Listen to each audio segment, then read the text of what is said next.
¿Qué tal? ¿Cómo están? Ya estamos aquí de vuelta en 8 Magazine. Espero que no nos hayan echado mucho de menos la semana pasada, porque vamos a empezar de nuevo una semana cargados de mucha ilusión y con muchas ganas para contarles todo lo que pasa en Zamora y provincia aquí en 8 Magazine. A partir de ahora, 2 horas para contarles un montón de cosas. El día de hoy va cargadito. Nos vemos ahora. Vamos allá, sumarios.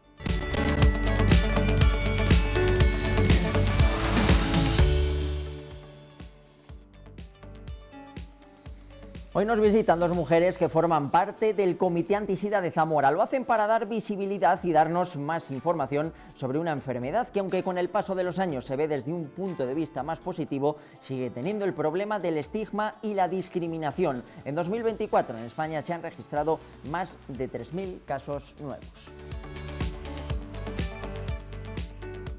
Y hoy recibimos la grata visita de Monseñor Fernando Valera, el obispo de Zamora. Con él hemos repasado la situación de la diócesis en nuestra provincia y lo que está siendo las edades del hombre aquí en la capital.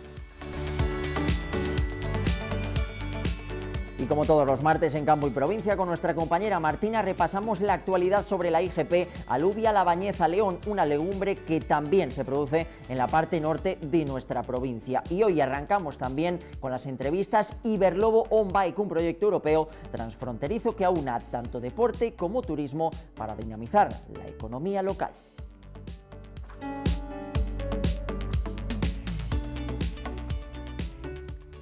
Y como siempre en nuestro magazine también repasamos la actualidad municipal del día de hoy.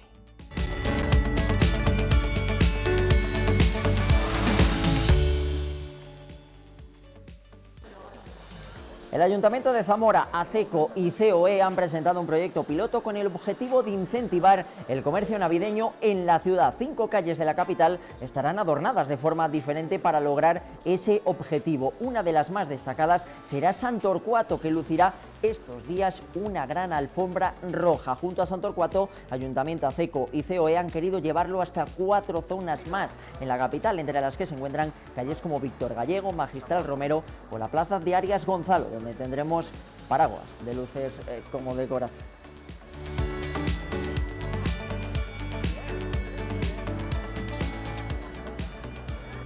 Nosotros hacemos un pequeño alto en el camino y volvemos con Martina y Campo y Provincia. Covadú les ofrece Campo y Provincia. Covadú, haciendo nuestro entorno sostenible.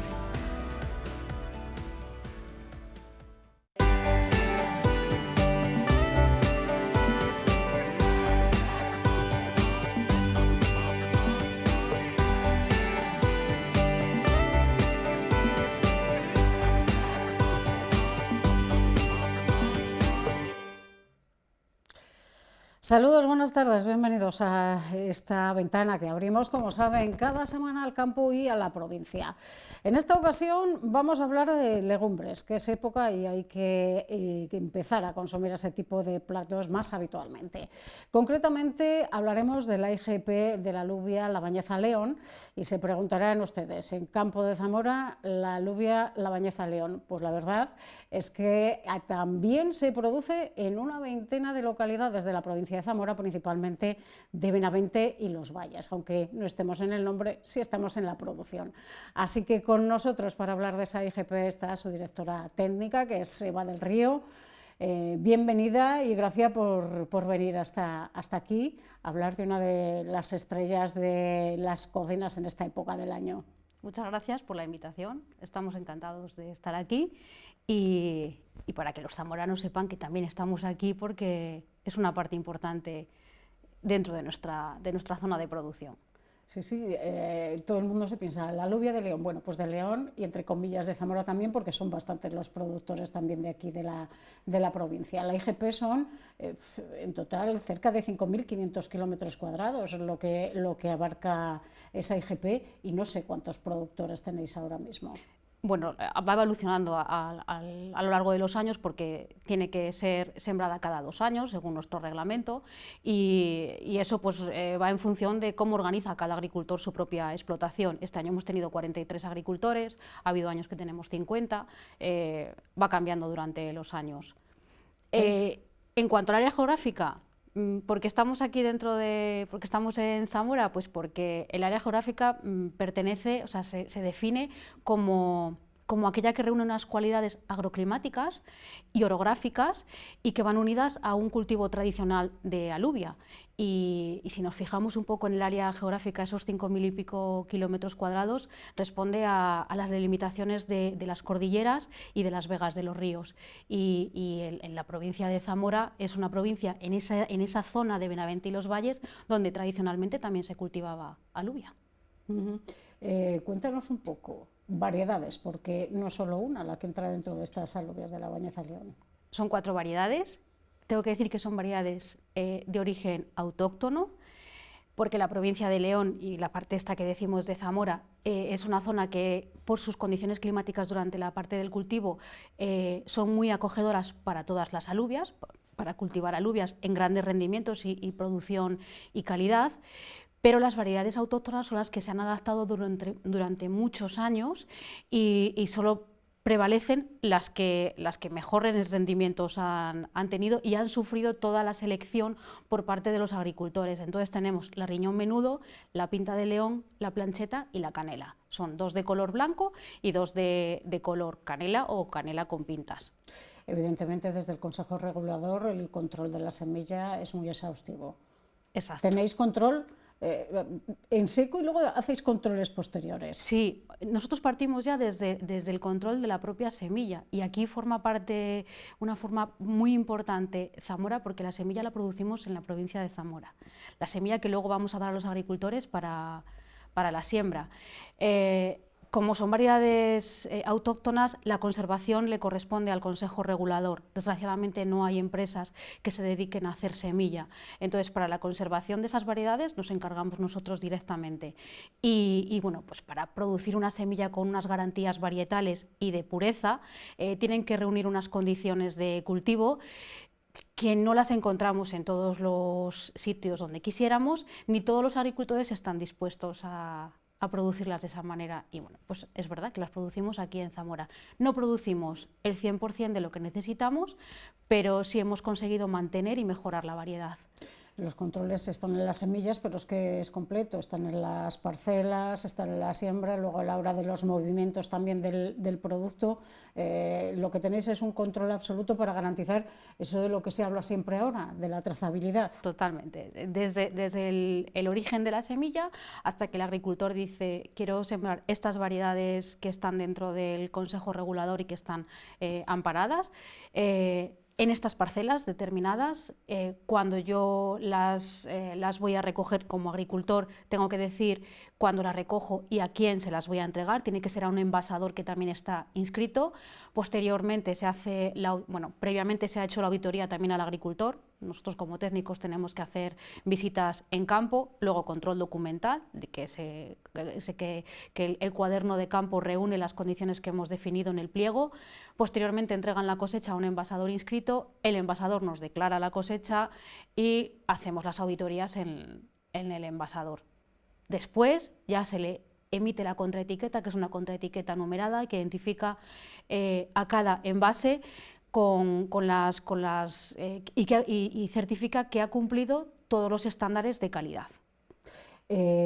Una vez están envasadas, vosotros tenéis como todas las varios formatos, hay un formato más de cara al consumidor, otros que tenéis un poco más grandes ya cuando es para, a lo mejor para, yo sé, restaurantes y demás que no tienen ese formato tan pequeño del medio kilo o del kilo. ¿Tenéis problemas como pasa con otras legumbres, pasa también por ejemplo con el garbanzo, con esos graneles que aparece con alubias de León? Digamos, esa competencia, no sé si decirle desleal. Bueno, es desleal, hay que decirlo, porque el hecho de que tengamos una indicación geográfica es porque le está confiriendo propiedad intelectual, o sea, derechos de marca a quienes cumplen el reglamento. Entonces, quienes no están dentro de las condiciones del reglamento no pueden usar ese nombre. Y partiendo de que el envase tiene que ser, la comercialización tiene que ser en un envase cerrado y con la contraetiqueta. Si no es así, no puedes utilizar ni el nombre de la Bañeza ni el nombre de León asociado a alubia. Por lo tanto, en un granel es una competencia desleal y podríamos decir que fraude. porque porque hay unas condiciones que están especificadas y cómo tiene que ser ese envasado. Para eso se ha tramitado un reglamento en base a una normativa europea. Entonces, bueno, pues es cierto que sí que ocurre. ¿Habéis hecho algún tipo de denuncia? Porque luego eso, al final, ya sois más reticentes en general. Sí, porque eso cuesta dedicación. Es nuestra obligación también, pero luego cuando llega a unas instancias superiores administrativas, en algunos casos es más complicado continuar. Controles del producto antes de que llegue a nuestras mesas, que no solo es en el producto del seco, también hacéis controles con esas características organolépticas de cada una de las variedades. Cuéntanos un poco más, porque claro, hemos hablado de las variedades de palabra. ¿Qué características tienen para que a la hora de consumir nos podamos decantar por una o por otra? Bueno, como la provincia de León he dicho que se siembran muchas variedades de alubias porque es acogedora en sí para producir. Es verdad que no solo vale que tú puedas producir con alta rentabilidad, o sea, altos kilos, mucha producción, sino que lo que la diferencia es la calidad, y la calidad no solo se obtiene con el área geográfica ni la experiencia del agricultor, sino también el material genético. Y eso es importante, porque, como decía, el material genético es el resultado de una fuerte selección, y es lo que se ha adaptado. A día de hoy, las que han permanecido son las que tienen unos rendimientos bastante razonables, pero sin perder su potencial de calidad. Esto es, la integridad del grano, que permanezca entero después de la cocción, que la piel es finita y es inapreciable, tú no la notas que se ha separado del grano, que es blandito, que lo puedes romper simplemente con la lengua, no lo tienes que masticar, y tienen una alta mantecosidad. Eso, en su conjunto, son propiedades organolépticas de las 4 variedades. Luego, la variedad riñón, que es blanca, tiene forma arriñonada, es un riñón menudo, tiene una forma arriñonada color blanco y con unas pequeñas vetas, es quizás la reina por excelencia porque es la más versátil, tiene un tiempo de cocción muy poquito y es bueno, pues quizás la que se da para muchos más platos. Luego la alubia plancheta es una alubia blanca aplastadita y color brillante, que es la más mantecosa de todas ellas, también es muy versátil. Y luego tenemos las de color, que es la canela y la pinta de León. La canela es con forma ovalada, color canela y ligeramente aplastada, y da color y mucha contundencia a los caldos. Y la pinta, que es la pinta redondeada, con forma redondeada, no es redonda, tiene unas formas un poco irregulares, de color canela y unas vetas de color vino. Dan unos platos muy consistentes, muy típicos de la provincia de León. Hay que hablar ahora de cómo ha ido la cosecha, porque estáis ahora, decíamos antes, ahora a fin de año toca hacer cuentas. ¿Qué tal? Bueno, pues este año podemos respirar. Llevamos 4 años bastante malos por las condiciones climatológicas principalmente, olas de calor o temperaturas no adecuadas ni climatología adecuada en el momento de la siembra, que es uno de los momentos más críticos.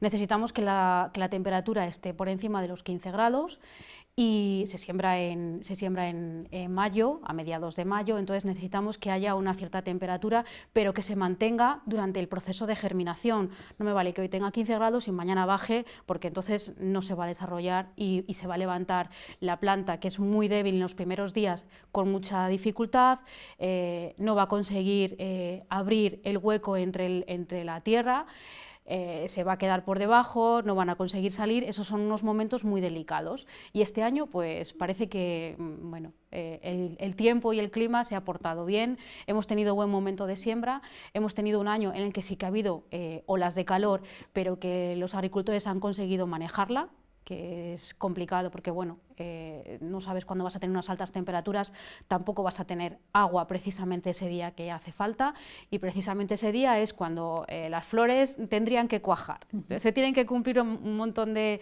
factores que este año pues lo han conseguido. Y también el otro momento crítico es el momento de la cosecha, porque la alubia no se cosecha como el cereal, se tiene que cosechar ligeramente verde, no está seca completamente la vaina, entonces la arrancas, tienes que dejarla una semana aproximadamente para que seque en el terreno y después ya la separas de la vaina, la trillas. Entonces en esos momentos no puede haber humedad para que no se nos contaminen las vainas por enfermedades fúngicas, ¿no? Entonces este año, bueno, hemos tenido un septiembre, sí, ha ido todo de cara y hemos tenido muy buena cosecha y de muy buena calidad. ¿De cuánto estamos hablando? No tenemos todavía los números cerrados porque al final siempre es complicado, pero sí que estamos hablando de rendimientos medios de 2.600 kilos por hectárea. En un año como este y en otros, haciendo la media, ¿es rentable sembrar legumbres ahora para el agricultor? Buena pregunta. Este año sí. Otros años que ha sido tan malo porque además has tenido mala cosecha y además has tenido mucha caída, el precio es un precio que no tiene muchas oscilaciones a lo largo de los años, entonces eso es una ventaja, porque un año no ha salido tan bien, has salvado los muebles, por así decirlo, y otros años sí que has tenido beneficios. Lo normal es que, igual que en otros cultivos, que no hagas la valoración de un año, sino que bueno, pues en 3 o 4 años hagas el balance completo. Yo creo que sí que es rentable, y los agricultores es verdad que lo reconocen, pero la parte negativa es que es un cultivo que no es complicado, pero sí que hay que mimarlo. Mimarlo quiero decir que tú, desde que lo siembras hasta que lo recoges, tienes que vigilarlo continuamente. Hay plagas que si no las has detectado en los primeros focos, en 3 días te puede consumir la cosecha entera, ¿no? Entonces, es verdad que tienes que estar un poco más pendiente del cultivo y eso, pues, comparando con otros cultivos que no es necesario esa dedicación, pues puede ser un poquito más, que echa más para atrás al agricultor.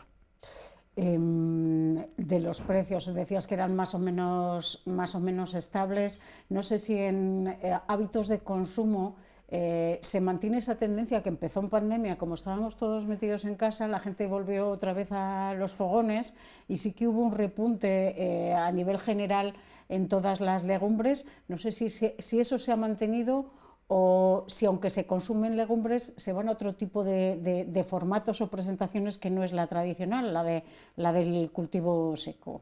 Bueno, es verdad que el consumo sigue la tendencia de un ligero aumento, sigue siendo pequeño. Por ejemplo, es que además hace poco he estado actualizando los datos.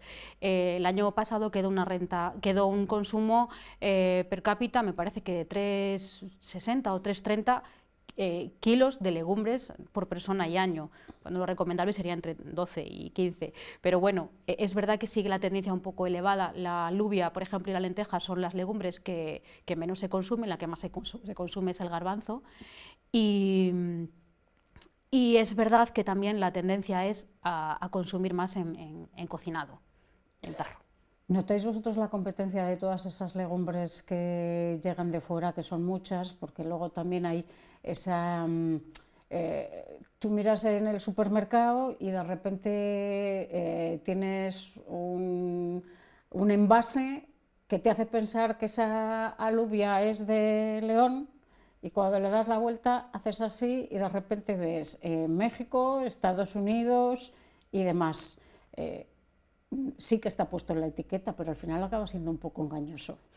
A ver, el consumidor no estamos acostumbrados, bueno, ahora probablemente que nos estemos acostumbrando más a darle la vuelta y a buscar un poco la procedencia, pero normalmente lo primero que nos llega a la vista es la marca, y las marcas son, bueno, pues a veces pueden ser un poco inducir a error o a una interpretación equivocada. Desde el Consejo Regulador, y no solo yo, sino todos los consejos reguladores, al final intentan en sus campañas educar al consumidor y explicar cuáles son las diferencias y cómo puedes identificarlo en el mercado al final. Si tú estás viendo que es un nombre un poco engañoso y aparece, hacen alguna referencia a La Bañeza o a León, si no va asociado a nuestra contraetiqueta, no es de aquí. Y en cuanto a la importación, pues desgraciadamente dependemos de ellos, porque dentro de nuestro producto nacional solo somos capaces de producir aproximadamente el 25% de lo que consumimos. y prácticamente no se exportan legumbres. O sea que lo poco que producimos nos lo comemos nosotros, pero a pesar de consumir menos legumbre de lo recomendado, todavía necesitamos importar el 75%. Es verdad que si el consumidor demandara más consumo nacional, bueno, pues el sistema se regularía de una forma de que, bueno, pues la industria incentivaría más la producción. Al final la producción se ha ido descartando porque hay otros productos agrícolas que son mucho más competitivos para el agricultor o más incentivados por las políticas agrarias. Lo que sí es verdad es que la tendencia es a que al final, sobre todo las legumbres que requieren cierta dedicación en la cocina, aunque solo sea por los tiempos de cocción, aunque bueno, están las ollas y demás, sí hay una tendencia a los nuevos formatos, a las nuevas presentaciones. Vosotros entiendo que también es algo que habréis notado mucho. Sí, de hecho nosotros, dentro de, como hablábamos antes, dentro de los envases que se pueden comercializar con contraetiqueta, vamos desde el medio kilo, hasta los 5, 10, 25, incluso en formato cocido con contraetiqueta también, quiero decir, que procede solo de producto seco, amparado y que ha cumplido todos los estándares de calidad. Nosotros en todo el cómputo de volumen es verdad que estamos comprobando que el producto cocido bueno, pues sigue la tendencia a un mayor consumo frente al seco. Si hay inquietud empresarial, entiendo, por que se hagan esas transformaciones y hacer ese tipo de presentaciones en toda la zona. Sí, lo que pasa que tengo que aclarar que el producto que va contraetiquetado solo es alubia cocida. No está con elaborados de verduras o otros, chorizo o otros productos.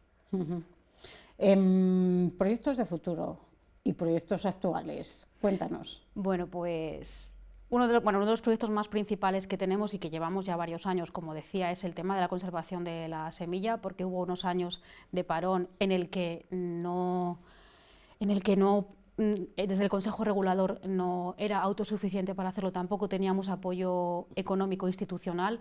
Entonces llegó un momento en el que sobre todo hay una enfermedad general de la planta que no hay manera de combatirla porque está provocada por una bacteria, y una vez que tienes esa enfermedad solo tienes que encomendarte a la climatología y a la suerte. Partiendo de una semilla completamente sana es lo que garantiza que esa enfermedad la puedas controlar o simplemente no te va a condicionar a unos rendimientos, ¿no?, negativos o perder la cosecha. Eso es uno de los proyectos que llevamos ya varios años, llevamos 4 o 5 años, que es el tema de la conservación y la producción de semilla, en la que la provincia de Zamora es muy importante. Y luego, aparte de eso, lógicamente pues tenemos que realizar los controles de trazabilidad y toda la divulgación que sea posible y en ese caso pues la promoción.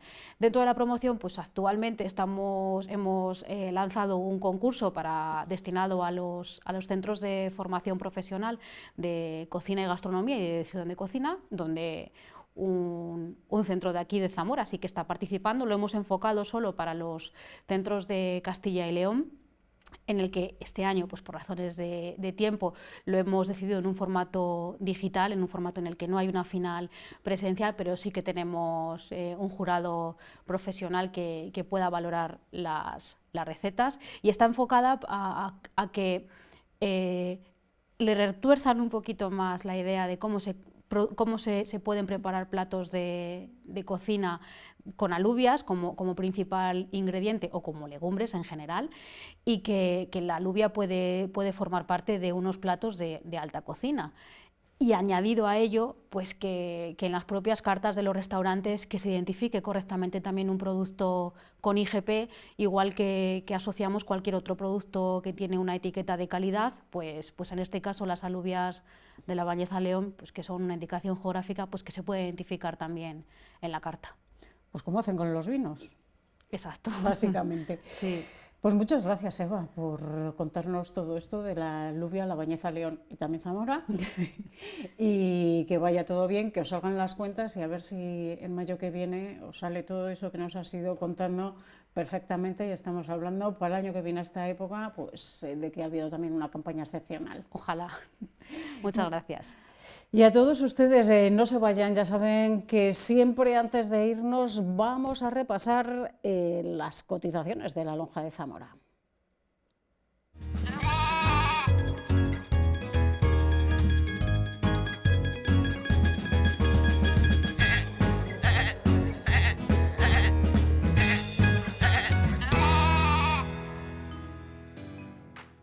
La lonja celebrada hoy en Zamora refleja la actual situación que está viviendo el sector porcino, con fuertes descensos prácticamente en todos los parámetros. Se producen caídas importantes en el selecto, el graso y el normal. Así pasan a cotizar el selecto y el graso a 1,212 euros el kilo, mientras el normal se paga a 1,20 el kilo. El cerdo de desvieje también baja esta semana 10 céntimos el kilo, pasa a cotizar a 38 céntimos. Solo se mantiene el ibérico pienso hasta 150 kilos, que continúa pagándose a 3,03 euros el kilo. En el precio de los lechones también hay fuertes caídas esta semana. El lechón gran partida baja 5 euros y se paga 55 euros unidad. El lechón de recogida de pequeñas partidas también baja esos 5 euros y pasa a cotizarse ahora a 46. Los tostones mantienen los precios de la semana pasada, cotizan a 36 euros los de 6 a 8 kilos y a 45 los tostones sin hierro. Los tostones para vida no cotizan. También siguen sin cotizar en la lonja zamorana tanto el ovino como los cereales.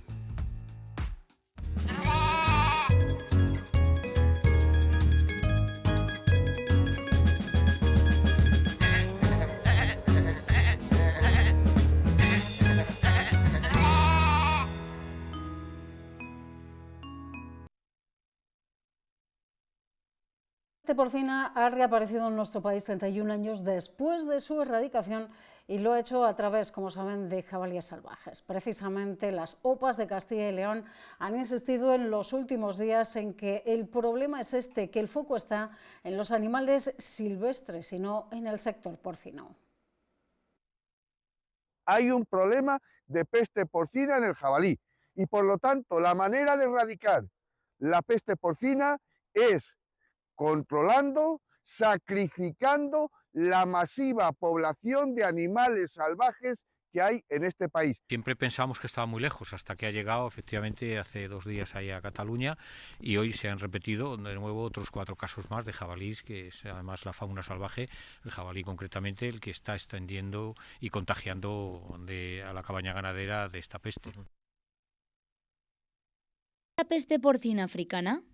Es una enfermedad vírica grave que afecta a cerdos domésticos y jabalíes, pero que no se transmite a los humanos. ¿Cómo llegó por primera vez a la península?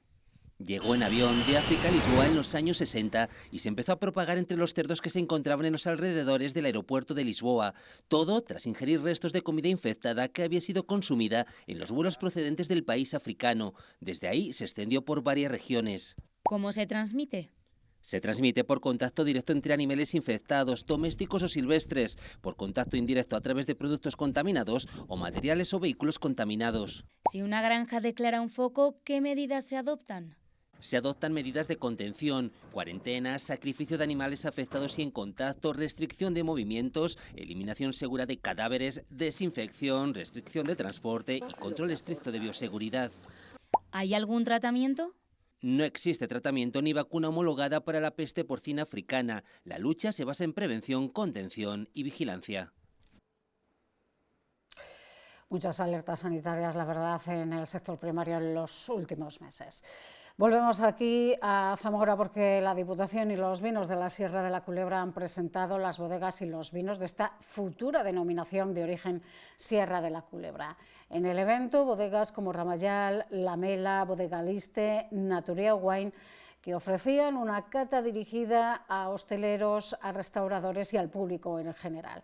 En el Hotel NH se ha adelantado que la cosecha de este año ha destacado por su calidad, lo que augura una vez más vinos extraordinarios. Los vinos de la Sierra de la Culebra muestran los avances de un proyecto que comenzó hace 2 años.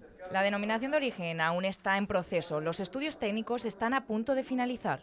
Nos plantearon la posibilidad, buena para ellos y buena para la comarca, de intentar abordar convertirse en una denominación de origen. No, estamos en ese momento en el que los estudios técnicos le falta solo un poquito para estar finalizados. Estamos a punto de que comience su tramitación administrativa, luego pasarán a la Junta de Castilla y León, al Itacil, pasarán posteriormente al Ministerio y posteriormente a Bruselas, con lo cual pues todavía quedan unos cuantos pasos y se demorará unos años. Gracias a esto de los productores, estos viñedos recuperan vida y proyección en un territorio único. Pero sí se van a visualizar todos esos trabajos previos que se han hecho para que estas 8 bodegas, que en un futuro puede ser alguno más, puedan promocionar ese magnífico producto. Características propias de vinos de la Sierra de la Culebra, yo diría que tienen 4, si me apuras, que son frescos, son ligeros, tienen ciertos toques herbáceos. El objetivo no es solo promocionar el vino, también es asociarlo al paisaje, la gastronomía y los recursos turísticos del territorio. Y lo que se intenta a lo largo de toda esta promoción es maridar los vinos con un entorno y con una serie de recursos. Pero realmente el objetivo que hay detrás de este proyecto es que sirva para potenciar el desarrollo de la zona, ¿no? Y eso, bueno, pues poner nuestro granito de arena en el desarrollo de la zona. Un proyecto que busca unir producción, patrimonio natural y enoturismo para crear una oferta atractiva y sostenible en la comarca. El recorte de un 18% en los fondos destinados a la política agraria común que ha puesto sobre la mesa la Comisión Europea para el periodo 2028 a 2034 tendrá 2 grandes damnificados. Según ha denunciado la COAG, por un lado las rentas de los agricultores y ganaderos y por otro los consumidores, que van a tener que rascarse más el bolsillo cuando vayan a comprar. El recorte de la Comisión Europea para la próxima PAC alcanzaría los 900 millones de euros, una pérdida adquisitiva de quienes producen alimentos, agricultores y ganaderos, que tendrán que incrementar el precio de sus productos si quieren que sus explotaciones sean rentables. Significa que por la media que nosotros hemos calculado tendría que subir un 2,3% los precios agrarios. Si perdiéramos esos importes de casi 900 millones de euros, se traduciría en una subida entre un 6,5% y a un 9,3% de la cesta de la compra de los hogares en España. Eso quiere decir que podría subir entre 350 y 500 euros en la cesta de la compra al año en cada hogar. Es decir, que la peor parte la llevarían los consumidores, que tendrían que asumir el incremento de los precios en origen y los amplios márgenes que les aplica la distribución. La traducción sería esta. De una manera indirecta, el consumidor va a tener que trasladar y pagar esa cantidad, que nosotros ahí no entramos porque la ley de la cadena, como no se cumple nunca, se multiplica por 4 lo que a nosotros nos pagan en origen. Por lo tanto, ahí es donde tendría que incidir el Ministerio y sobre todo la pérdida de posibilidad de alimentos de calidad, que se traduciría en más compra de alimentos procesados y eliminando la dieta mediterránea, que es la dieta más sana y saludable que tenemos ahora mismo y que se conoce en el mundo. Motivos por los que se manifestarán el próximo 18 de diciembre en Bruselas, a los que hay que añadir otras decisiones que aseguran le están perjudicando y mucho, como los acuerdos con Marruecos o Mercosur. Una PAC que aseguran ha dejado de ser agrícola y sobre todo común. Hemos hablado hoy de vinos, de esa incipiente denominación de origen como son los de la Sierra de la Culebra. Vamos a hablar ahora de otra de las figuras de la calidad destacadas en nuestra provincia y también en esa zona, es la IGP Ternera de Aliste. Un manejo artesanal que consigue, como muchos de ustedes saben, un producto excepcional. Indicación geográfica protegida Ternera de Aliste. Al oeste de la provincia de Zamora se sitúan las comarcas de Aliste, Sayago y Sanabria. Territorio que acoge la IGP Ternera de Aliste y que forma parte de la Reserva de la Biosfera Meseta Ibérica.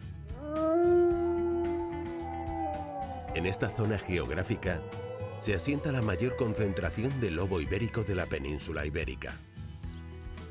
Esta circunstancia condicionó y condiciona el manejo de los animales domésticos como una práctica sostenible entre el medio y sus habitantes. Para evitar los ataques del lobo, los ganaderos decidieron resguardar a los terneros en el establo, pues eran su fuente de ingresos dentro de su economía doméstica. Este particular modelo de cría, consistente en mantener a los terneros en el establo, basando su alimentación en la lactancia materna, se ha mantenido hasta hoy. siendo la distinción básica de la IGP ternera de Aliste. La influencia de la zona geográfica, con sus características físicas, sus factores naturales y sus factores históricos, definen un sistema tradicional de explotación caracterizado por el aprovechamiento de los pastos y recursos naturales, a través de pequeñas explotaciones familiares que hacen exclusiva a la IGP ternera de Aliste y contribuyen al cuidado del medio ambiente y su biodiversidad. Las hembras reproductoras se crían bajo sistemas mixtos de estabulación y pastoreo, aprovechando los recursos naturales y suplementando la alimentación en épocas de escasez con heno y productos de la agricultura local. La cría del ternero se realiza a partir de la lactancia materna, que se complementa con piensos, cereales y leguminosas a medida que el animal se desarrolla. Los piensos empleados en la alimentación son exclusivamente de origen vegetal, con predominio de cereales, lo que es supervisado por los técnicos de la IGP a través de continuas tomas de muestras. El buen hacer de los ganaderos y el estricto plan de control y certificación al que son sometidos todos los operadores, desde la explotación hasta el punto de venta, garantiza el origen y la calidad del producto. La identificación y la certificación de las canales es llevada a cabo por el personal técnico de la IGP, quien supervisa todo el proceso, asegurando así la trazabilidad de la IGP ternera de Aliste. A través de su exclusivo etiquetado, se conocen todos los datos de la carne, asegurando al consumidor la adquisición de un producto exclusivo de alta calidad procedente de explotaciones familiares del oeste de Zamora. La carne certificada como IGP ternera de Aliste es comercializada exclusivamente en establecimientos autorizados e inscritos en los registros de la IGP. El saber hacer de los profesionales, adaptando cada corte de la carne a la demanda del cliente, permite sacar el máximo partido de un alimento saludable, con innumerables propiedades nutricionales que contribuyen a fortalecer el organismo. Esta carne selecta, tierna, jugosa, de suave y delicado sabor, constituye una materia prima con la que elaborar platos únicos y exclusivos, de alta calidad, siendo uno de los pilares de las grandes cocinas y del consumidor más exigente.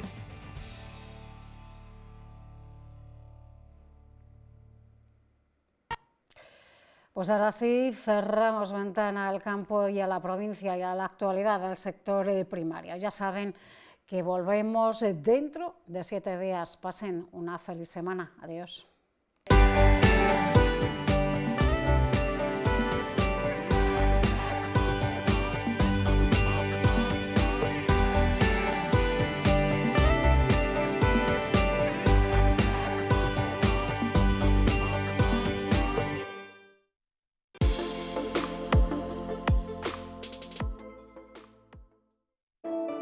Covadú les ha ofrecido Campo y Provincia.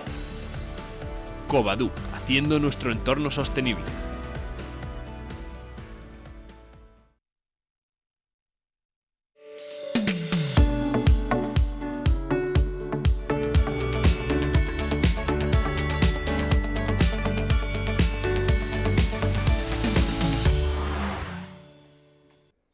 ¿Qué tal? ¿Cómo están? Ya estamos de vuelta aquí en 8 Magazine para comenzar con nuestra entrevista de hoy. Evidentemente, ayer fue 1 de diciembre, Día Mundial del SIDA, o también de la lucha contra el virus de la inmunodeficiencia humana. Para hablar acerca de todo ello, nos hemos permitido el lujo de traer hasta aquí a la presidenta del Comité Anti-SIDA de Zamora, Silvia Alonso. ¿Qué tal? ¿Cómo estás? Hola, buenos días.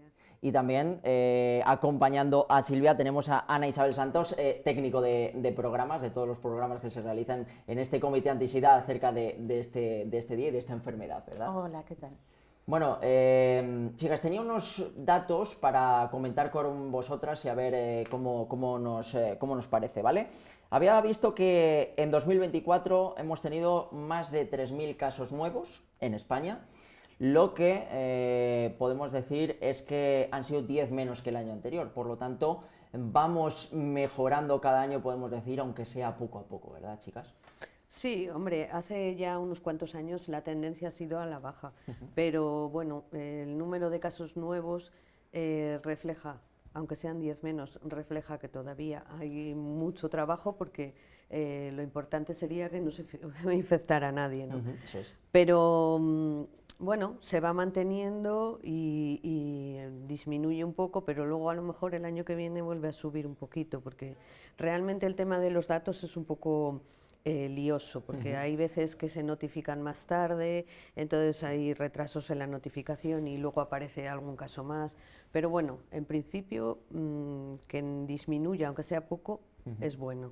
De todos esos datos, Ana Isabel, el 51,1% de estos fueron identificados de forma tardía, como bien dice Silvia. Sí, el diagnóstico tardío es una de nuestras luchas porque todavía la gente no se conciencia con hacerse la prueba después de una práctica de riesgo, cuando tiene alguna duda.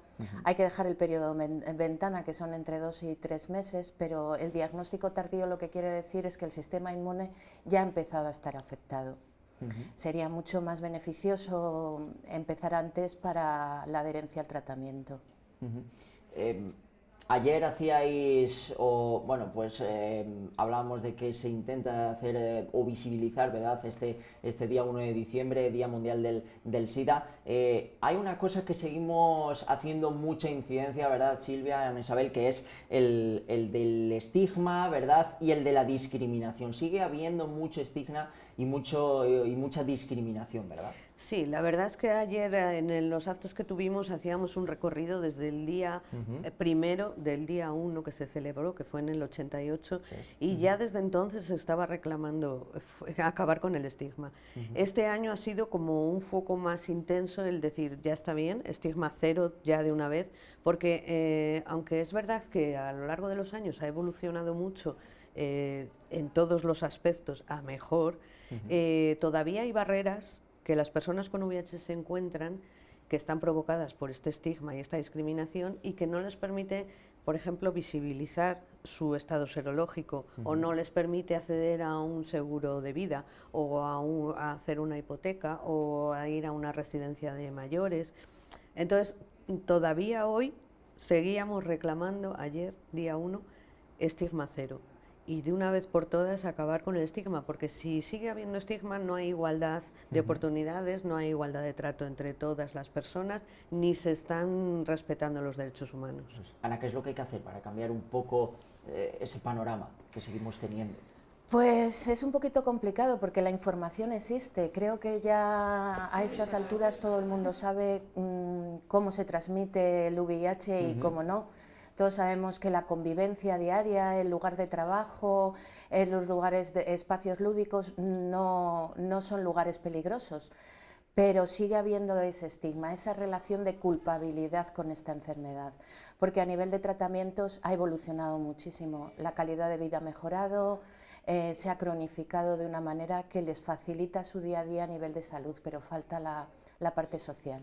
Chicas, desde aquí, desde Zamora, se hace un trabajo importantísimo, ¿verdad?, con programas, con campañas, ese programa de intervención integral que es muy importante, ¿verdad?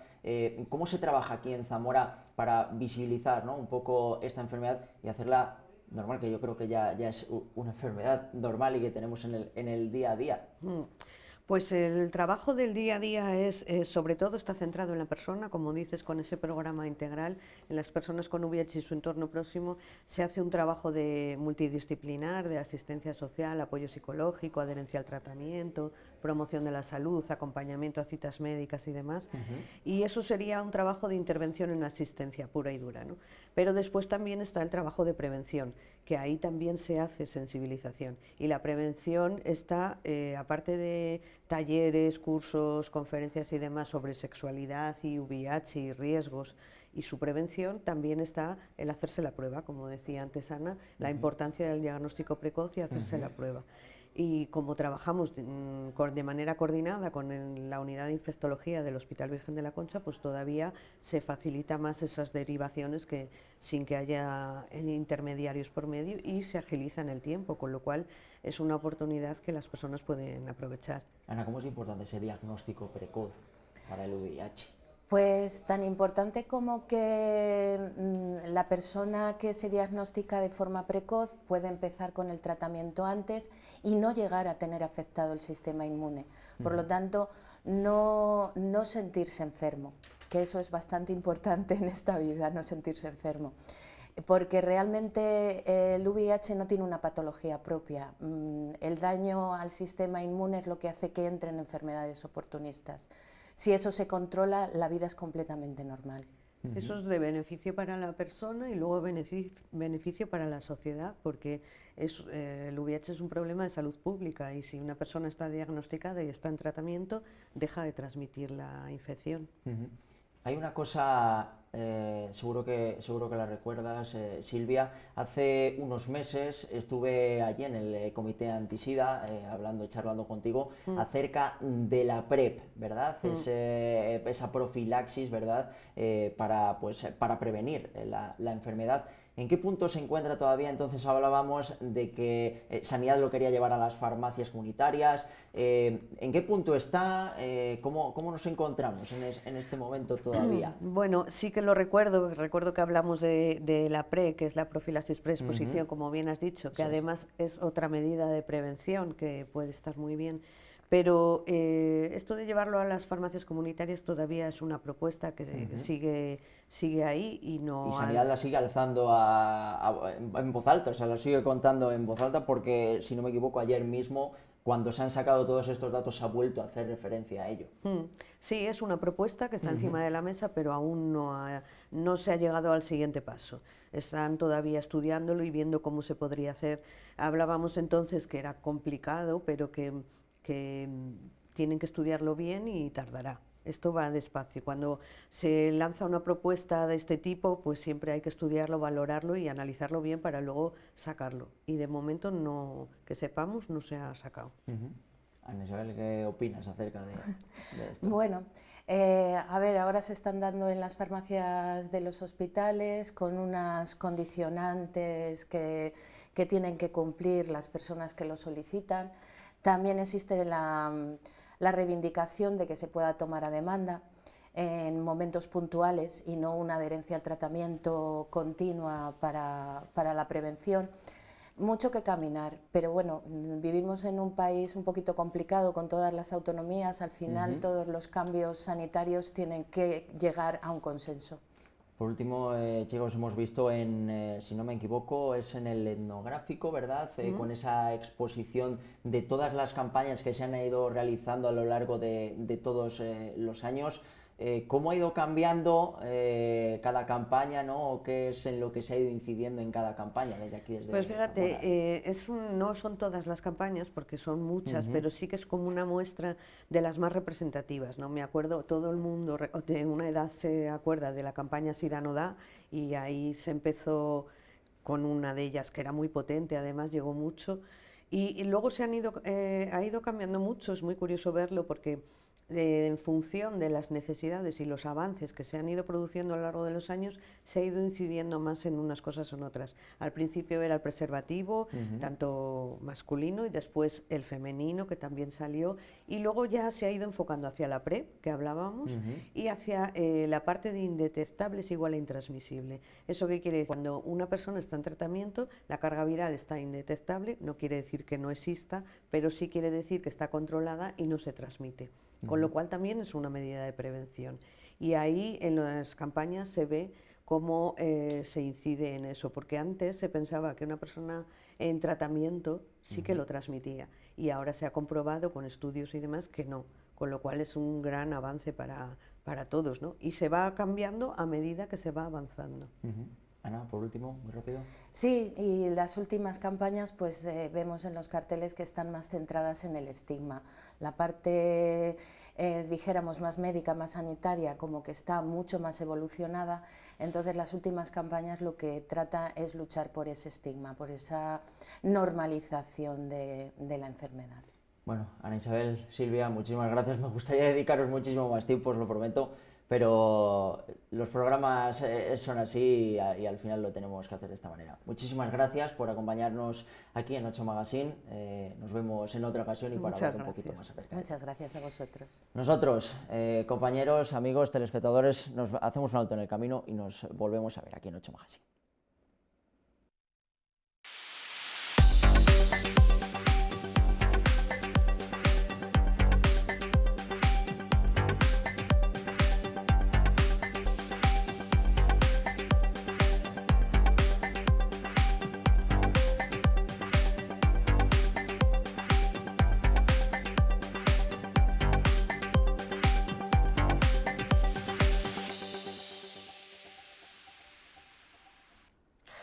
Saludos, buenas tardes. Hoy aquí en 8 Magazine, como siempre, hacemos un repaso completo a toda la actualidad en múltiples sectores y también tenemos que hablar hoy en concreto de la diócesis de Zamora.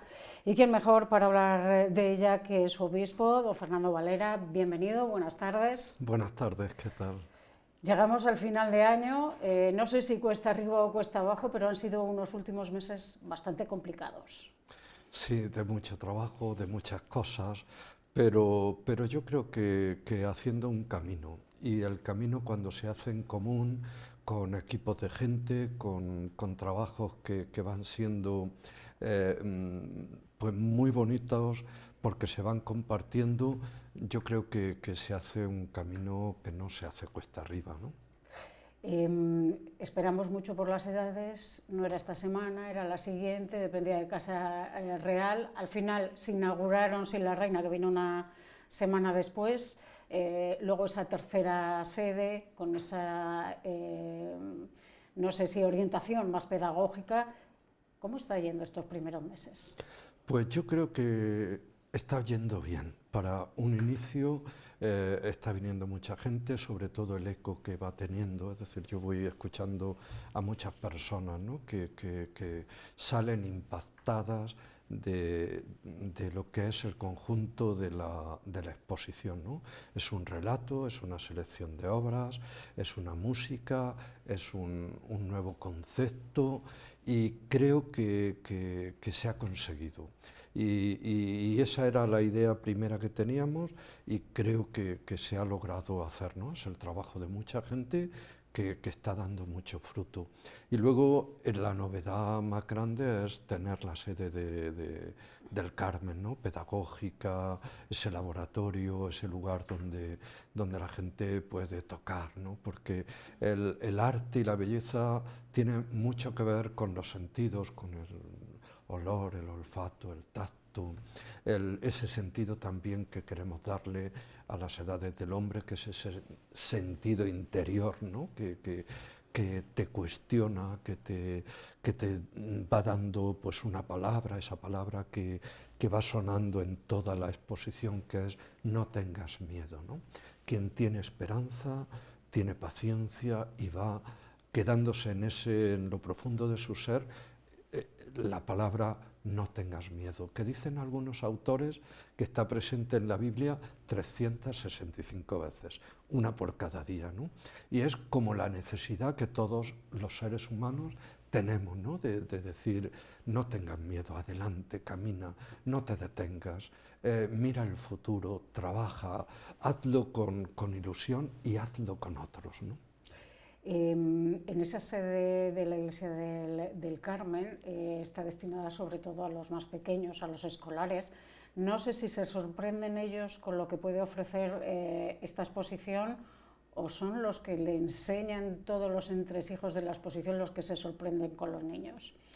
Bueno, va habiendo experiencias distintas cuando es una familia con varios hijos o un grupo de amigos con 6 o 7 niños o cuando es una clase de un colegio y a mí me da una cierta envidia de ponerme a jugar con ellos, de estar en todo, el mirar las estrellas, el mirar, el construir los puzzles, el tocar el Cristo de las injurias, ¿no?, en esa reproducción que se ha hecho, el taller de pintura, el taller de escultura.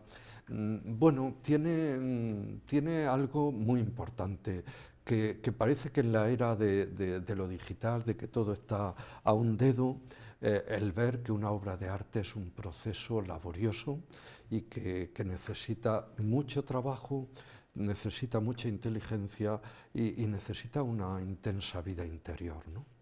En un laboratorio en el que, si por algo se caracterizan los niños, es por las preguntas, por tener en duda todo y querer saber todo a la vez. Fuera de esa sede, de ese laboratorio de la esperanza, y otra esperanza es pues, que se convertía en jornadas de poesía y que ha traído aquí la semana pasada pues, a poetas de primer orden a nivel nacional e internacional. ¿Cómo ha ido esa experiencia?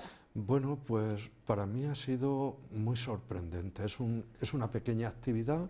Nosotros queríamos que Edades del Hombre tuviese varios ecos, ¿no? En distintos campos de la belleza y de la literatura, del arte.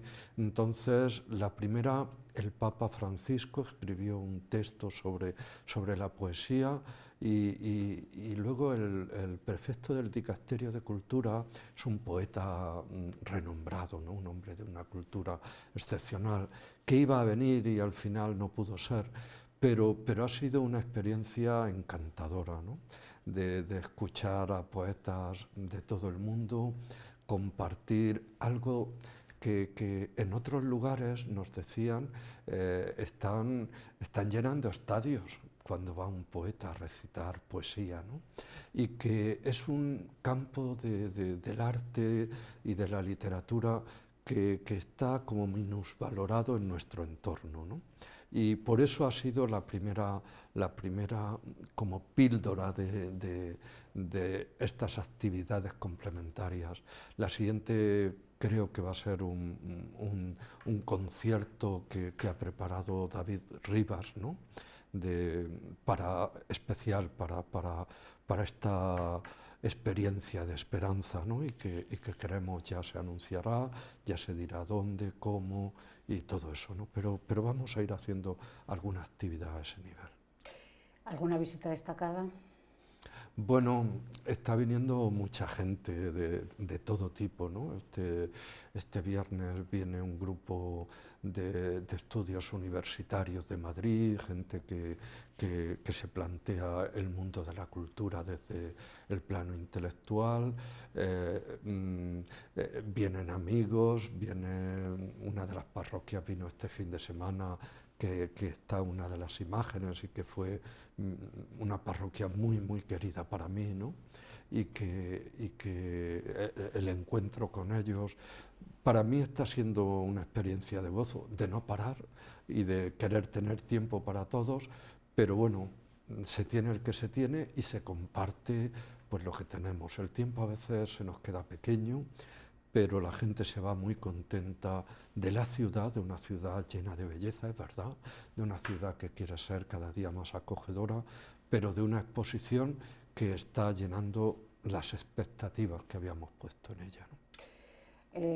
Hace poco había visita a la Santa Sede con el Santo Padre, ¿le invitaría? Hombre, él ya lo primero que me dijo fue que había tenido la visita de otro obispo zamorano, de Carbellino, que había estado, entonces me dice, hombre, Zamora, y ya nos reconoció y le invité. Él había tenido pues esas referencias y le dije no solo por la exposición, pero por la realidad, ¿no? de despoblación que tenemos y de que es una nueva pobreza en la despoblación, la situación de envejecimiento, pues esto yo creo que nos va interrogando cada día y la Iglesia está acompañando ese proceso y a veces digo que la Iglesia es la última que se va de todos los sitios. Tenemos menos gente, pero estamos haciendo equipos donde ya no solo está un sacerdote, sino que están laicos, religiosos, equipos evangelizadores, que está diáconos, que está dando pues una vida distinta a la que se daba hace unos años, ¿no? Pero que es la Iglesia presente en todos los lugares de nuestra tierra. ¿Cómo está el asunto de las vocaciones aquí en Zamora? Bueno, proporcionalmente bien, porque tenemos 150.000 habitantes, tenemos 2 vocaciones, 2 muchachos, uno que ha empezado este año y otro que está en la última etapa de formación, haciendo la licencia en Madrid. Y bueno, si Madrid tuviese en proporción los que tenemos nosotros, tendría el triple, ¿me explico? Es decir, que para la realidad parece que son pocos, pero son los que, bueno, hay muchos menos niños, los jóvenes cuando terminan el bachiller se van, es decir, la pastoral juvenil pues tiene más dificultad.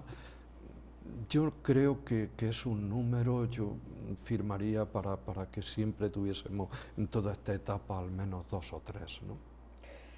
También en los últimos años es verdad que la presencia dentro de la diócesis de los laicos cada vez es más importante. Sí, los laicos están presentes hoy en el Consejo de Gobierno, están presentes la vida religiosa, están presentes, hemos hecho una reestructuración, lo que es la conversión de las estructuras que le llamamos, aquello que nos pidió el Papa. Es decir, hace 25 años había 208 curas menores de 70 años, hoy hay 41, ¿no? Entonces, y teníamos una estructura que respondía a los curas que había, ¿no? Entonces hemos reducido todo y ahí hemos pedido a la gente que participe, que diga nombres, y bueno, pues va habiendo laicos con responsabilidades importantes y que están trabajando muy bien. Yo me voy reuniendo con todos los equipos en ese estilo sinodal y es la gente, la respuesta es muy positiva, yo estoy muy contento. Hablamos de una realidad, apuntaba ya esa despoblación, ese envejecimiento, pero la realidad social y esos informes que anualmente va dando Cáritas son demoledores. ¿Cómo se está intentando ayudar? Porque al final es lo que se intenta hacer desde ahí, porque claro, la realidad ya no es gente pobre y gente que no trabaja y no tiene medios y gente que sí los tiene, hay gente que trabaja y no llega. Sí, el cambio en Cáritas está siendo un cambio profundo y yo lo estoy viendo en estos 5 años. Es decir, por ejemplo, el tema de la inmigración, cuando yo llegué prácticamente no había nadie. La presencia de inmigrantes era muy pequeña y no sé por eso las estadísticas, pero la realidad que nos llega a Cáritas es una realidad que se ha multiplicado, ¿no?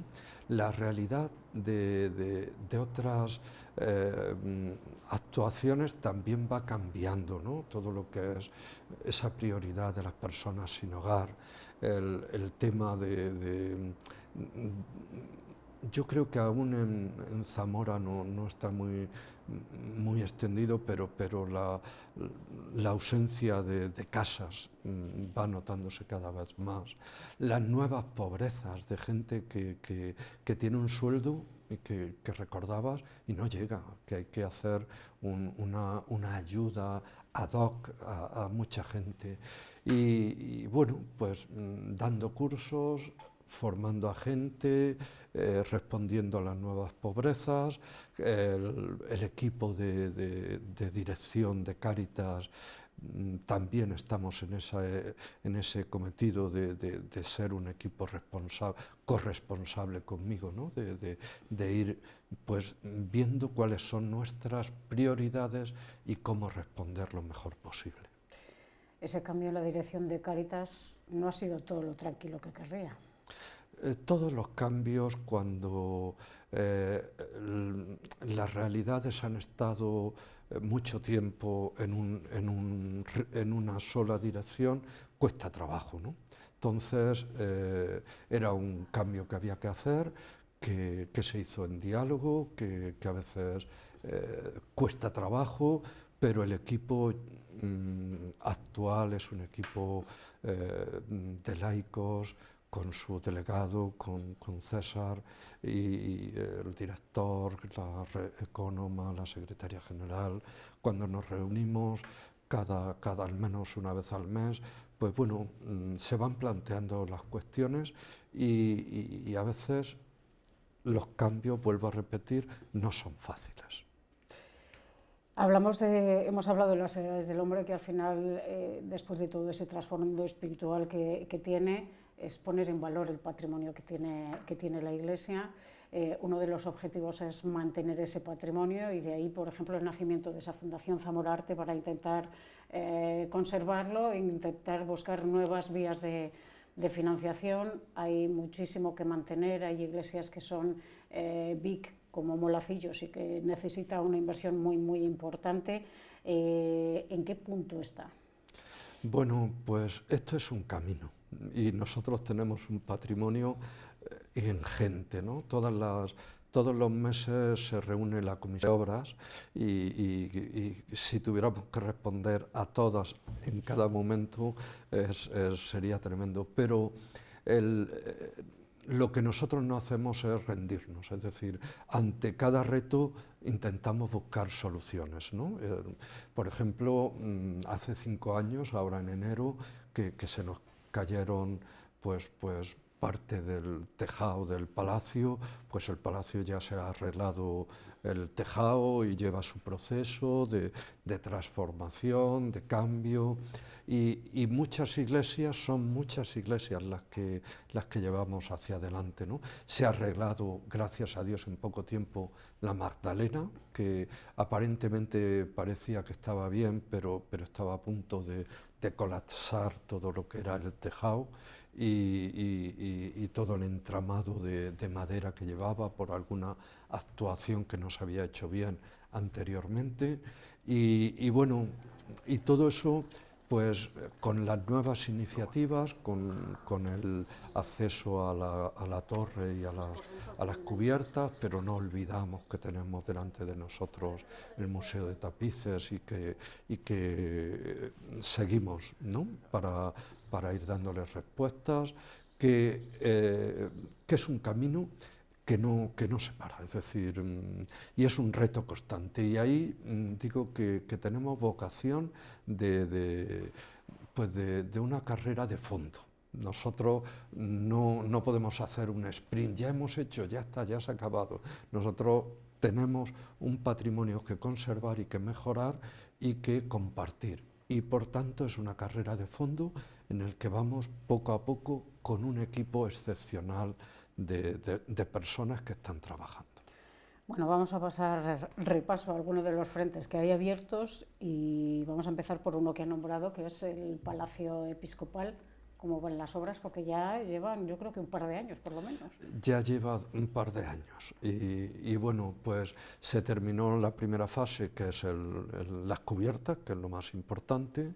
Se está ahora mismo, lo último es cubrir el patio central, que estaba muy deteriorado, y se han cambiado toda la estructura, se han cambiado todas las ventanas del interior, porque era una actuación que afeaba mucho el monumento, y estamos en el planteamiento. Ahora mismo hay un problema, que es que no tenemos empresas y no hay trabajadores. Es decir, que hay cuestiones que a veces es muy difícil encontrar quién te hace un trabajo y que te lo haga en tiempo y en forma, y que tenga para ciertos edificios la calificación correspondiente, ¿no? Entonces, queremos que el palacio en un año se termine. Es decir, y bueno, pues ahí estamos.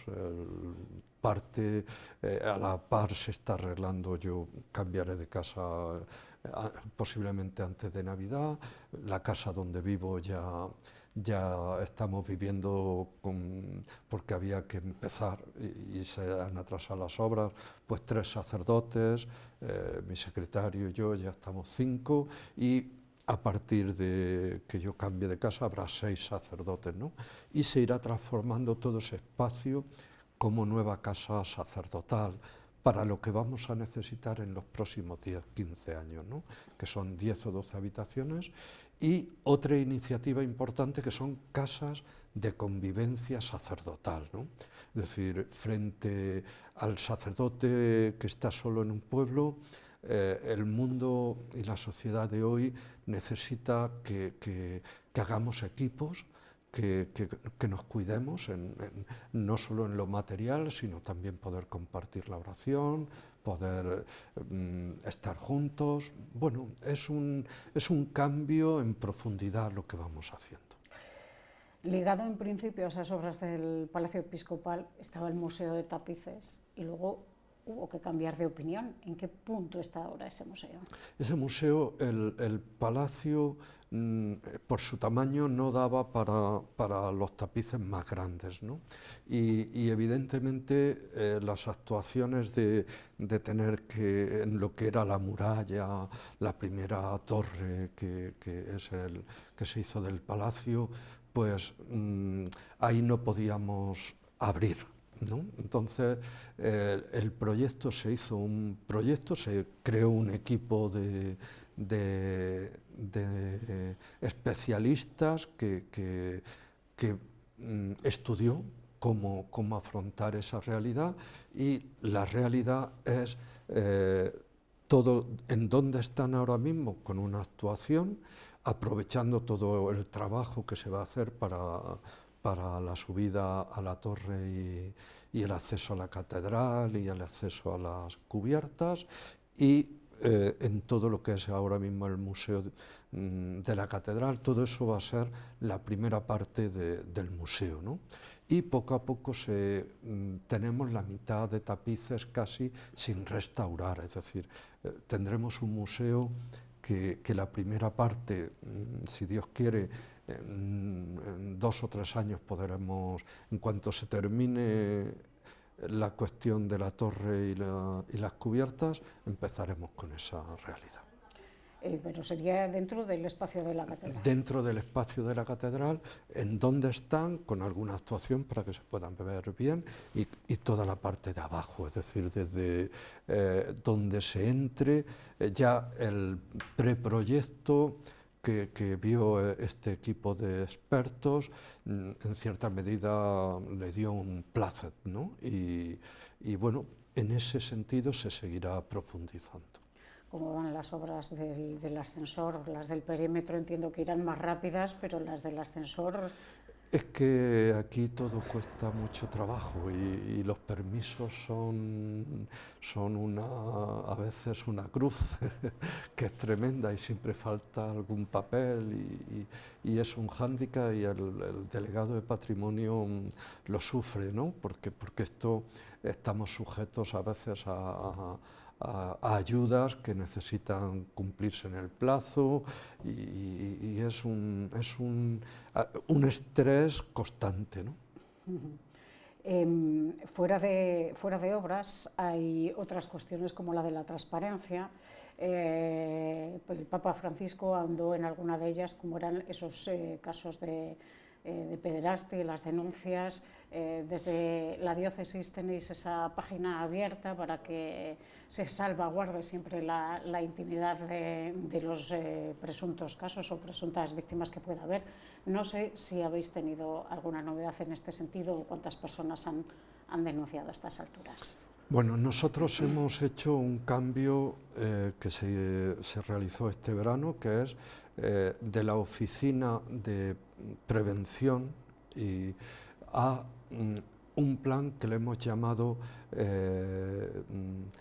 CUMI, el proyecto CUMI, ¿no?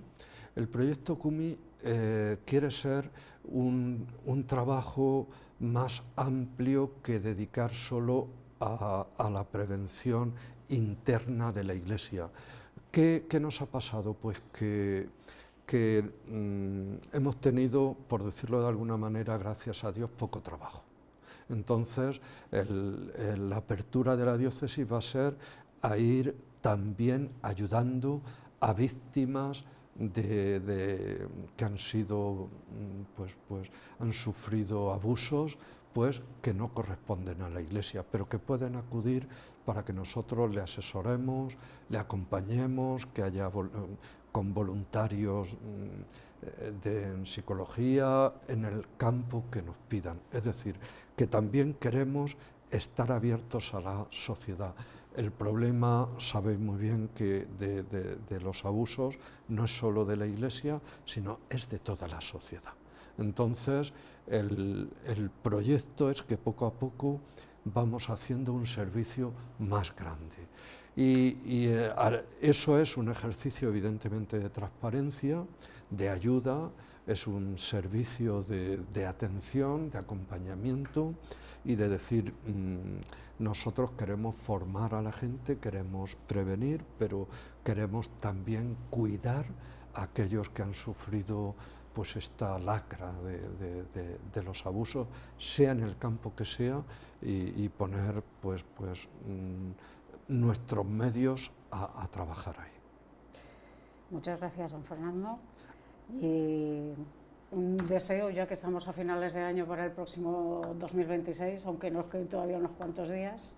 Bueno, pues que ese deseo primero de que sean unos días llenos de felicidad, aunque parezca que es una palabra muy manida, la felicidad es desearla para los demás, es ponerse a construir, que tú puedas vivir con paz, con alegría, con gozo, y luego que seguimos con esperanza, no solo con la exposición, sino que seguimos trabajando para que nuestra iglesia y nuestra Zamora pues sean lugares con esperanza, porque todo lo que somos y todo lo que tenemos ayuda a la gente a vivir con alegría y con paz. Quien viene a Zamora, y yo recibo mucha gente de fuera, se va encantada de la ciudad, de la gente, de los servicios y de tanta belleza, no solo del románico, sino de todo el arte que tenemos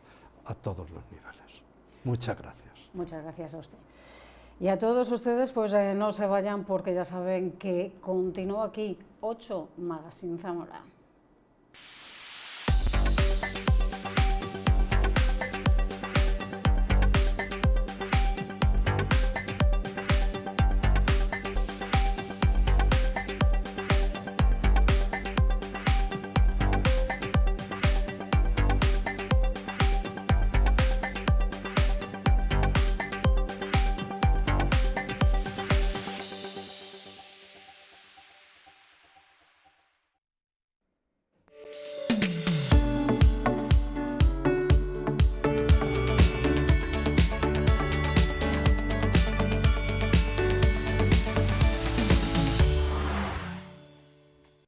Ya estamos de vuelta en 8 Magazine y lo hacemos para hablar de cicloturismo y de esa serie de rutas bajo el paraguas de Iberlobo On Bike. Vicente González es un zamorano que está haciendo de embajador y también está trabajando en el reconocimiento de las rutas. Hemos hablado con él.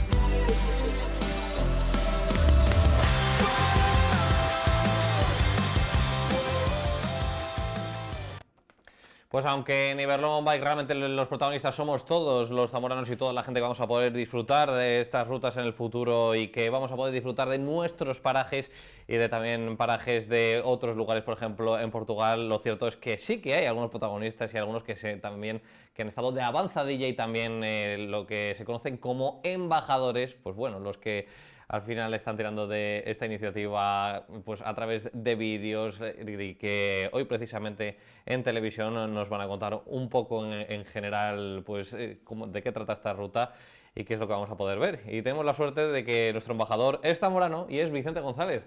Vicente, ¿qué tal? ¿Cómo estás? Pues muy buenos, Pablo. Encantado de estar aquí con vosotros una vez más. Y bueno, encantado de ser, aunque el nombre es un poco presuntuoso, bueno, ¿por qué? Ser embajador del proyecto Iberlobo. Bueno, hombre, presuntuoso por el nombre embajador, pero en realidad es una de nuestras... Sí, es verdad. Es cierto que una de nuestras principales misiones en el proyecto Iberlobo no solo es reconocer las rutas como las estamos reconociendo, las estamos viviendo, sino también difundirlas, darle imagen, darle voz y, digamos, despertar el interés por estas rutas. No solo entre nosotros los zamoranos, que ya las disfrutamos en el día a día y muchos las conocemos y las hemos vivido, sino sacarlo fuera, que es de lo que se trata. Es decir, que venga gente a hacer estas rutas y que esto pues dinamice de alguna forma, digamos, nuestra provincia, nuestras comarcas y la parte portuguesa de Trás-os-Montes, que es la que está implicada, y las rutas discurren también por esa zona. En este sentido, cuando hablas de reconocer, ¿a qué te refieres? Decías que era una de las cosas de vuestros cometidos. Cuando hablas de reconocimiento bueno, al final sois de los primeros en pasar por allí en bicicleta, quiero decir, con estas rutas dibujadas que se han hecho al final.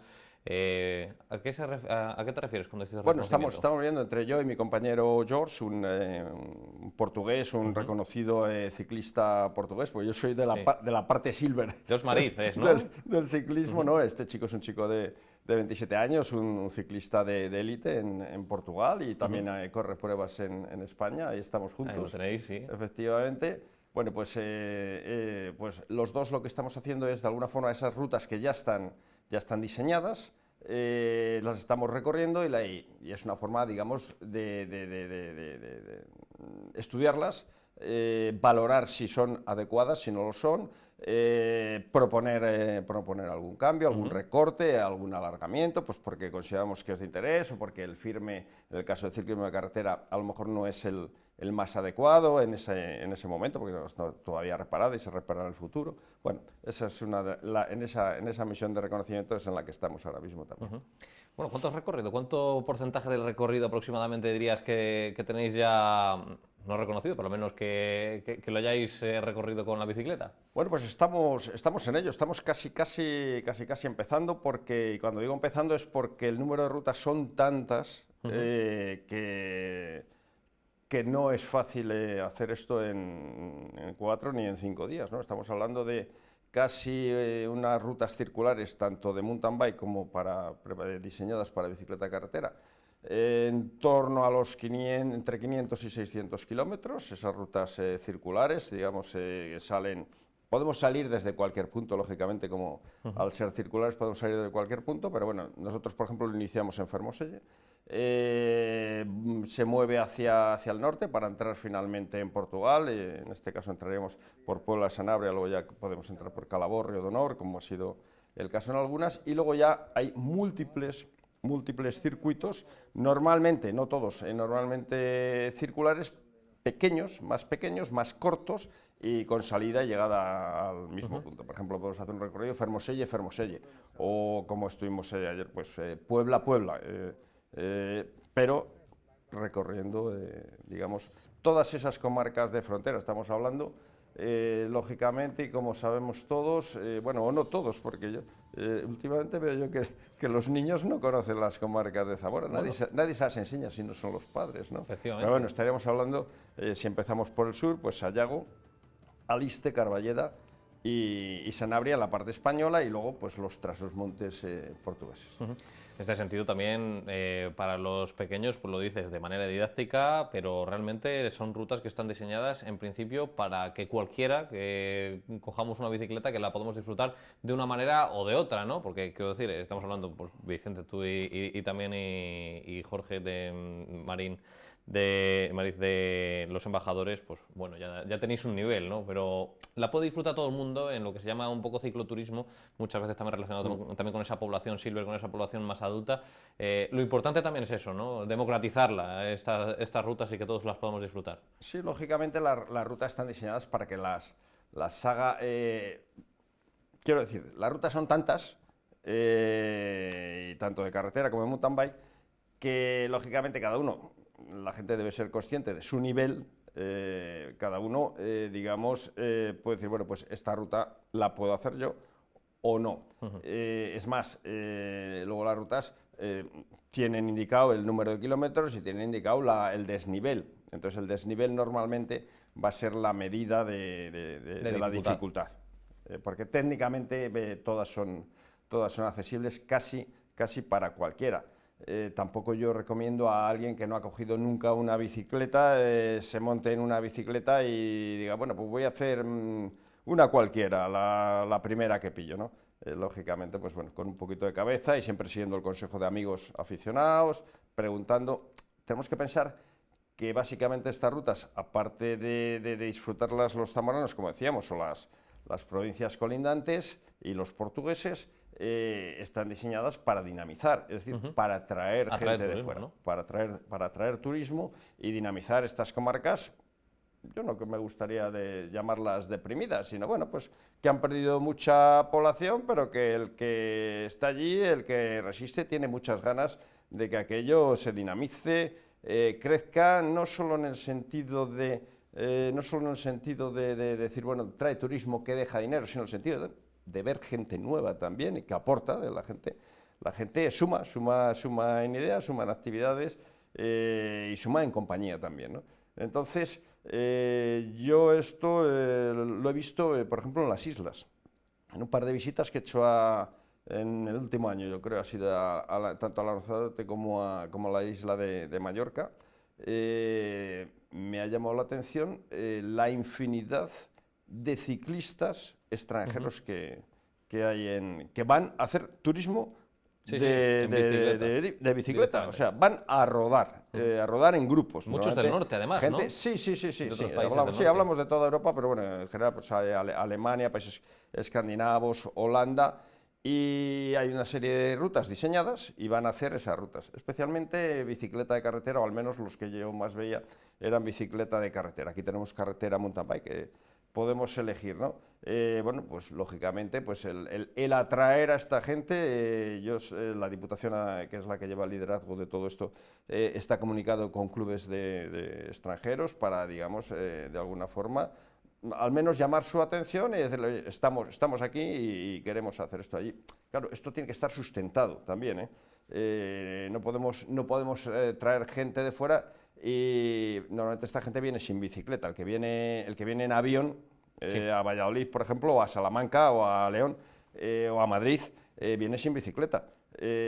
Alquila bicicleta. Aquí, claro, si no tenemos bicicletas adecuadas para alquilar, y no tenemos un servicio, que ese señor tenga un problema mecánico en Pobladura de Aliste, y no haya un servicio móvil que pueda acudir y reparar esa bicicleta, pues lógicamente este proyecto le faltaría consistencia. O sea que tenemos que, este proyecto no es solo diseñar rutas, sino tiene que haber una consistencia detrás. Si no podemos darle alojamiento, si no podemos dar, claro, si no hay donde comer, es decir, sustentar, quiero decir, la experiencia está claro cuál es, ¿no? Y hace falta ahora pues darle forma, darle pues que puedan comer, que puedan dormir, que tengan una experiencia turística, al final, que también es un poco de lo que se trata, pues acorde. Yo creo que esas casas rurales que tenemos repartidas, que su actividad no cubre al 100% los 365 días del año, yo creo que podrían dar alojamiento suficiente,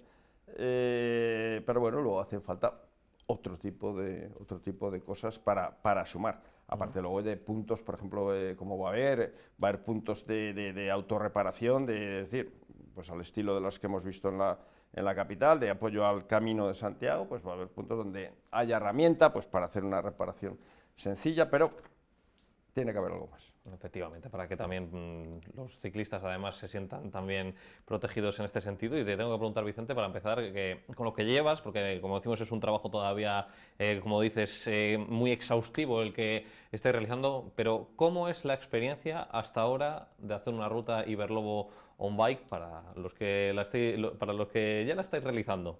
Bueno, pues son rutas que están muy bien diseñadas y la verdad es que las estamos disfrutando. Este turismo, en el caso de la zona en la que se mueve, podría ser bastante estacional si nos limitamos a decir, bueno, es que queremos buen tiempo para ciclar, ¿no? Para pedalear. Pero bueno, no es el caso. Nosotros hemos tenido buen tiempo y hemos tenido mal tiempo. Hemos tenido buen tiempo, un sol radiante que hace disfrutar el paisaje, que resalta enormemente los colores, pero también hemos tenido un paisaje de nieblas, que abrigándote con una equipación adecuada puedes rodar perfectamente, pero que nos ha echado fuera unos paisajes absolutamente excepcionales, de mares, de nubes, de la niebla subiendo de los ríos, unos colores, los ciervos prácticamente al lado nuestro. Entonces, bueno, lo hemos podido disfrutar y creo que si no para los 365 días, al menos para 300 días al año, yo lo recomendaría. Sí, señor, que es un poco de lo que se trata también, que todos podamos disfrutarlo y además en distintas estaciones, pues porque también los parques también son distintos en esos momentos. Vicente, muchas gracias por estar con nosotros, muchas gracias por acercarnos también las rutas a los zamoranos desde una perspectiva pues un poco más experta en el tema y por el trabajo que estás realizando en Iberlobo. Y dentro de poco disfrutaremos todos del resultado, porque yo me voy a lanzar la bicicleta a conocerlo esto, pero seguro, de una manera un poquito quizá más amateur, pero muchas gracias, lo dicho, por estar con nosotros. Pues nada, muchas gracias a vosotros por darles difusión. Necesitamos además una difusión lo más amplia posible, y ya digo que no se circunscribe solo a la provincia de Zamora, sino sacarlo especialmente a toda España, al resto de España y al extranjero. Vicente, como decimos, es un embajador de Iberlobo on Bike de la parte española. Le había comentado que también un embajador portugués y en este caso también, como decía, también está realizando esas labores de reconocimiento, además de, por supuesto, de la promoción, y que seguiremos también muy atentos a las redes sociales, muy atentos a Iberlobo on Bike, donde van a continuar publicando sus avances.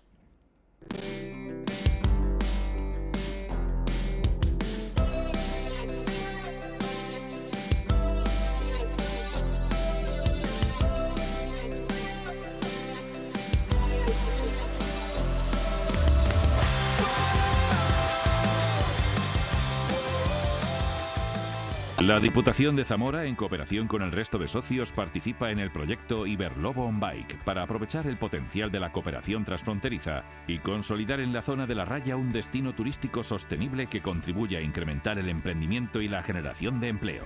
Estos objetivos se encuentran integrados en la Estrategia Integral Silver Economy de la Diputación de Zamora, que apuesta por un modelo de futuro que contribuya a un desarrollo cohesionado desde la perspectiva social.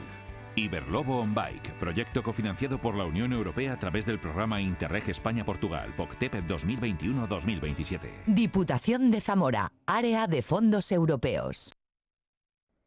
Y para complementar este bloque de Iberlobo on Bike vamos a conocer uno de los protagonistas del ciclismo español de los 80. Se llama Laudelino Cubino y también visitará estas nuevas rutas. Ahora, de hecho, se está centrando en el cicloturismo.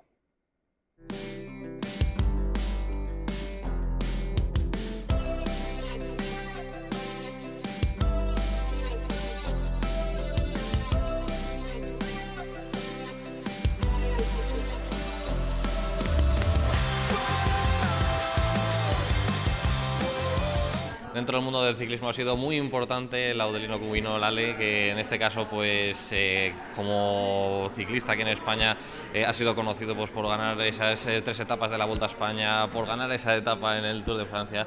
Y para empezar, pues Lale, bienvenido aquí a Zamora y ¿qué tal estás? Hola, muy buenos días, muchas gracias. Bien, la verdad que estoy bien, gozo de buena salud, que es lo importante, y encantado de estar aquí en Zamora y presentando este proyecto de hoy. Bueno, ¿qué es lo que vienes a presentar, por empezar? Bueno, vengo a presentar el proyecto de la Diputación de cicloturismo, un proyecto muy bonito, muy ambicioso, en el que se pretende dar a conocer las rutas de la provincia de Zamora al ciclismo nacional y sobre todo al ciclismo internacional. En este sentido, el cicloturismo es importante, ¿no? En estos momentos, tú te dedicaste al ciclismo de manera profesional, pero esta es la otra cara, podríamos decir, ¿no?, del ciclismo, el cicloturismo, y es un poco muchas veces el futuro, parece, ¿no? Sí, todo es uno, al final todo es ciclismo. El cicloturismo es un fenómeno bastante más reciente, digamos de los últimos 30 años.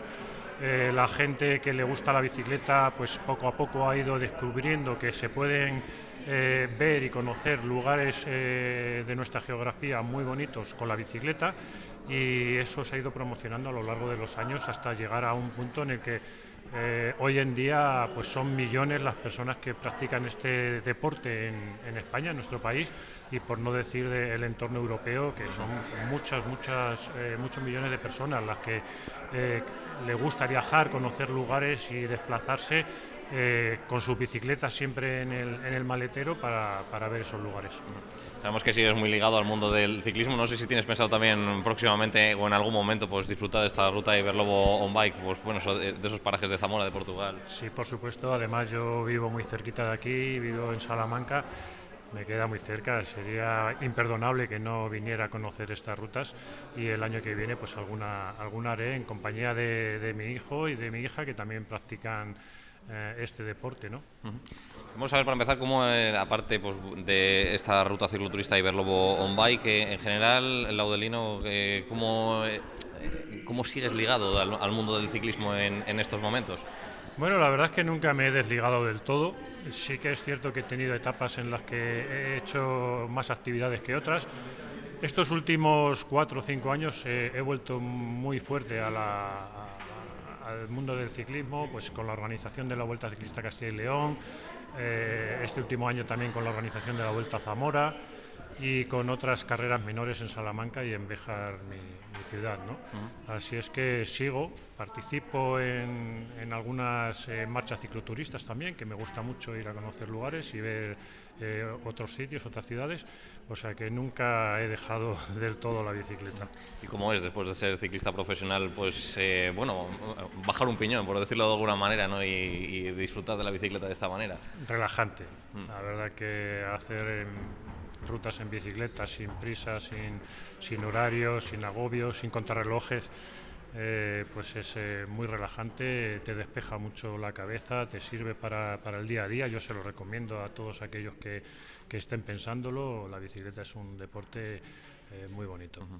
Y ya por último te quería decir que con qué momento de tu carrera te quedas. Pues estaba diciendo pues esas 3 victorias, esas 3 etapas en la Vuelta a España, esa del Tour de Francia, que posiblemente sea más afamada. ¿Con cuál concretamente te quedas tú?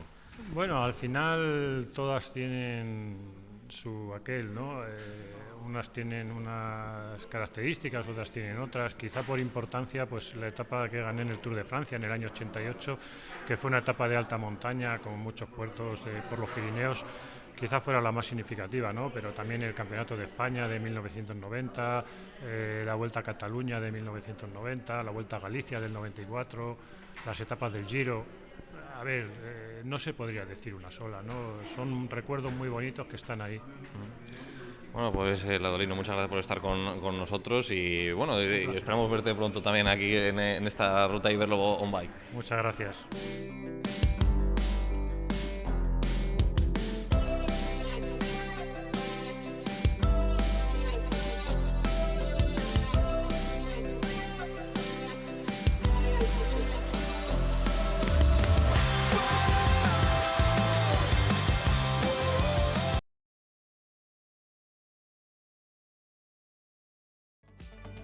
Y nosotros volvemos mañana con más magazine, con más contenido y con más cosas que contarles aquí en 8 Magazine. Hasta mañana. Adiós.